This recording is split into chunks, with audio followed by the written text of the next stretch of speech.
কখনো কি পুঁইশাক দিয়ে ডাল রান্না খেয়েছেন? আজকে আমি ছাদে যাই দেখি এত জোপালো পুঁইশাক হয়েছে, মার্শাল্লাহ, একদম জিভে জল চলে আসছে রান্না করার জন্য, তাই আপনাদের সাথে শেয়ার করে নেব। এদিকে আমি 3 জাতের ডাল ভিজিয়ে রেখেছিলাম, ডালগুলি আমি প্যানে সিদ্ধ করে নেব।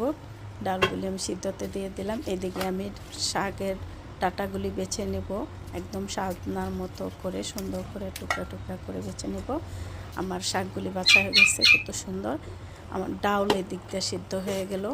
ডাউলগুলিতে এখন শাকগুলি দিয়ে আমি একটু রান্না করে নেব। এই তো আমার শাকটা ডালটা সিদ্ধ হয়ে গেছে। এদিকে আমি বাগারের জন্য রেডি হয়েছে, আদা কুচি দিয়ে দিলাম। এই আদাটা অনেক সুন্দর ফ্লেভার আসে। 3টা শুকনো মরিচ দিয়ে দিলাম, জিরা, কালো জিরা। এটি একটু সুন্দর করে ভেজে আমি পেঁয়াজ কুচি, রসুন কুচি, কাঁচামরিচ ফালি এগুলি একটু ব্রাউন করে ভেজে নেব। একটু আমার ভাজা হয়ে গেছে। একটু হলুদ, একটু মরিচের গুঁড়া, একটু ধনিয়া গুঁড়া দিয়ে আমি আরেকটু সুন্দর করে ভেজে নেব, না হলে বাগারটা থেমে যাবে। একটু সুন্দর করে ভেজে নিচ্ছি। হলুদটা দেওয়ার পরে একটু লবণ দিয়ে দিলাম। এখন ডালগুলি ঢেলে দিয়ে ডালগুলি আমি 5 মিনিটের মতো ঢেকে রান্না করে নেব।